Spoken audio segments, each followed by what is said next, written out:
Hello, hope everyone is fine. So let's start with a real story. The year was 1754, and the world was on the brink of a global conflict. Two of Europe's greatest powers, France and Britain, were locked in a fierce struggle over territory in North America. At the heart of this battle was New France, the vast French colony that stretched across modern-day Canada. The British, eager to expand their influence, saw an opportunity to seize control of this land, leading to one of the most decisive wars in history, the Seven Years' War. This war was not just fought in North America. It spanned across Europe, India, the Caribbean, and even West Africa. It was truly a world war before the term even existed. But one of its most defining moments took place in Quebec, city where the fate of Canada was decided by 1759. British General James Wolfe had devised a daring plan to capture Quebec, the stronghold of New France. The city was heavily fortified, surrounded by cliffs, and defended by the experienced French general Marquis de Montcalm. A direct attack seemed impossible, but Wolfe was determined to find a way. On the night of September 131,759, Wolfe and his forces executed one of the most audacious military maneuvers in history. Under the cover of darkness, they silently sailed along the St. Lawrence River, avoiding detection. Then, in a daring move, they scaled the steep cliffs leading to the plains of Abrahama Plateau just outside Quebec City. This was a high-risk strategy. If the French discovered them, the British would be trapped and slaughtered. As dawn broke, both armies stood face to face.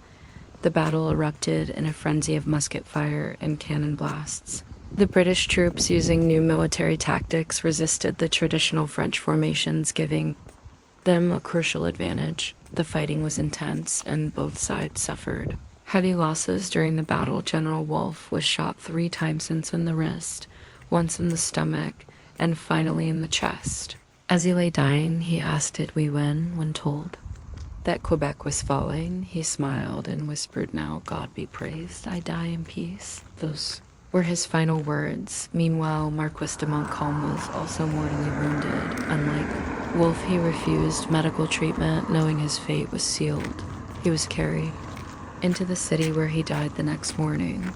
His last words were, "I shall not see how the war ends." With both generals dead, the battle was over. The British had won, and Quebec City was now under their control. This victory marked the beginning of the end for French rule in Canada. In 1760, the French made one last attempt to reclaim Quebec in the Battle of St. Foy. But despite their victory, they could not hold the city. By 1763, the war officially ended with the Treaty of Paris, where France formally ceded Canada to Britain. This was a monumental shift in history. New France was gone, and Canada's future would now be shaped under British rule. This battle forever changed history. If France had won, Canada might have remained a fully French-speaking nation. But British victory altered its future, leading to a country where two cultures, French and English, would forever be intertwined. War may have ended centuries ago, but the legacy of this battle still echoes through Canadian history. The fields of Plains of Abraham, where armies once fought for control, remain a solemn reminder of the day when Canada's fate was decided. History is more than battles and tragedies. It's a collection of choices, sacrifices, and turning points that shape the future. The Battle of Quebec wasn't just a military victory. It was a lesson in resilient strategy and the consequences of power struggles. The story of Wolfe and Montcalm reminds us that leadership is a double-edged sword and leads with vision. That victory often comes at great cost. Both men gave their lives for their nations, but in the end, neither lived to see the outcome. Their legacy, however, remains etched in Canadian history. The battle also teaches us the unpredictable nature of fate. The tides of war shifted not just through brute strength, but through careful planning, risk-taking, and persistence. Small decisions like Wolfe's daring nighttime maneuver beckoned the difference between losing and winning. Perhaps the greatest lesson is that history is rarely one-sided. Though the British won, the French influence did not vanish, it remained woven into the identity of Canada today.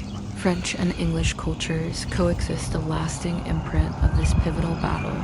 The Plains of Abraham are now peaceful fields visited by those who wish to remember. They stand as a silent reminder of the day Canada's destiny was won. That every battle, every sacrifice, and every choice leaves an echo in time.